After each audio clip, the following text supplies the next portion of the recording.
Hi, I'm Ruth, physiotherapist at Complete Pilates. Are you a marathon runner?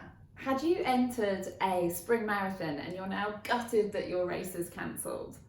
Or perhaps you're secretly really pleased that your race is cancelled because you weren't quite prepared. Were you not going to make it to the start line? Why is that? Did you get injured? Was there something wrong with your training? Something you did do, something you didn't do? Did you include any strength training in your program? And if you're one of those runners who is gutted that you can't do your race, you were at peak fitness, you were ready for that event, what are you doing now? Are you still running? Have you lost a bit of motivation now you don't have a race? Are you doing any strength training now? Now, I know as a runner that the thing you love best is to just get your trainers on and go for a run. You don't need any equipment, you don't need to go anywhere, you can just go and do it, and you're immediately in your exercise space. So why do so many people recommend that we do strength training, we do mobility training, we do Pilates, yoga, other forms of exercise to complement our running when it all just seems like a bit of a faff? I'm going to give you a few reasons why you should be including strength training and Pilates in your program, and that now, in isolation, in lockdown, it's the perfect time to get yourself into a routine of doing this. So number one, we need our bodies to be resilient. We know that the main cause of injury in long distance runners is overload. We're putting too much force, too much pressure through the joints, the soft tissues, that they can't cope with. We know that you can put up to 5 times your body weight through some of the soft tissues in your body when you're running. So we need to make sure that our bodies can cope with that. They're ready for it, they're strong enough. So that's going to involve some loaded, weighted strength training with a strength and conditioning coach. Number 2 is energy efficiency. Now, I find this one really interesting from a physio and Pilates point of view. Obviously, when we're running longer distances, we've got this much energy that we can utilise. We don't want to be wasting it on having to maintain postures that aren't so great, having to work through a spine that isn't moving well. For instance, if your thoracic spine is a bit stiff and a bit flexed, doesn't like to rotate much, your head is pushed a little bit forward, your body's going to be working really hard to hold that posture, hold your head in position, because it's not optimized. So you're going to be wasting energy on your upper body, your arms, your spine, that you really want to be going into your legs and your whole running technique. So you want to make sure that you can work on your posture, work on your mobility and the strength through the whole of your body, including your upper body and your thoracic spine and your neck position, so that you're not going to be wasting any of that precious energy through your longer distance runs. That's where Pilates and postural training can really come into its own. So number 3 is the core. Can't talk about Pilates and running without talking about the core. What is it? Loads of people talk about it and we don't necessarily know what they mean. What I mean is the strength through the middle of your body, through your trunk. So that's the strength at the front, through your abdominals, through the sides, through your abdominals, and also through your back. And not forgetting the base of your core, your pelvic floor muscles, and the top, which is more to do with your diaphragm and your breathing. So these muscles are really important. They give you your base, your foundation of where the rest of your strength comes from. You're not going to be able to build strong, efficient muscles on top of that if that middle section isn't really working. So it's going to make you more efficient. It's going to enable you to have a good, efficient technique. It's going to make you less likely to get injured because you're going to be less likely to overload other muscles and other tissues if you've got that good strength in your middle. So it's going to make you also potentially run a little bit faster, because if your technique's better, you're more efficient, you're not going to get injured, you might run a bit faster. So number 4 is all about recovery. Doing some cross training, whether it be Pilates, yoga, swimming, some other form of exercise, is really helpful when it comes to recovery. When you're running, we're absorbing a huge amount of force up from the ground through our body, and our tissues need to be able to recover from that and heal and get stronger so that you can adapt and get better at your running. If you've got a form of exercise that allows you to work in a non-impact way and in a different way, you can keep yourself moving, keep yourself strong, but not constantly overloading your body. I can't talk about recovery without talking about sleep. It's really underrated, but so important. You need to make sure you're getting good sleep to get good recovery. It's one of the most important things in terms of training and in terms of injury prevention and injury rehab. So make sure you're getting some recovery with some non-impact exercise and getting some really good sleep. So number 5 is breathing. I can't possibly talk about Pilates without talking about breathing. Obviously, we love to talk about the breath, and that's because it's really important, and particularly when it comes to running and your training. So if you're doing Pilates, it's going to help you to learn to control your breathing and maybe teach you slightly different ways of breathing when you're running. We can come back to the energy efficiency here.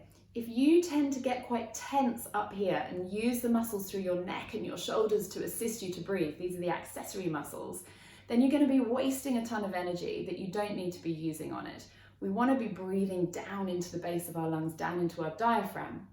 And our diaphragm, as I mentioned before, is part of our core muscle system. So our diaphragm is going to work effectively with the rest of our core to keep you strong, keep you efficient, keep your technique good. And the breath is going to help with that and the activation of that.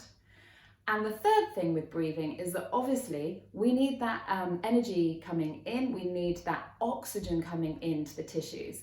And if you're getting good breath, you're getting good oxygen transfer, that's going to help your energy systems. And finally, number 6. This is one of our classic principles of training. It's specificity. So whenever you're doing any added strength training in your program, it needs to be specific for running.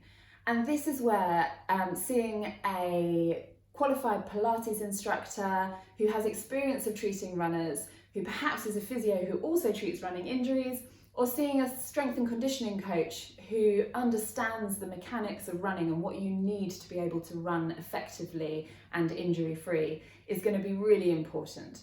Your program needs to be specific to what your body needs to do. And that's quite complex. We need the posture to be good so that we're efficient, as we've already talked about. You actually need a lot of rotation in running through your spine, but also through your hips. So we need to be looking at those movements. And then we also need to be getting really good hip extension without overloading the back. We need to have good strength through various muscles in the legs, obviously. So we need to be working those in a really effective and specific way for running. So there's a lot to that, and you want to make sure that any program you do is giving you the best kind of bang for your buck, as it were. You need to be working all of those areas really effectively.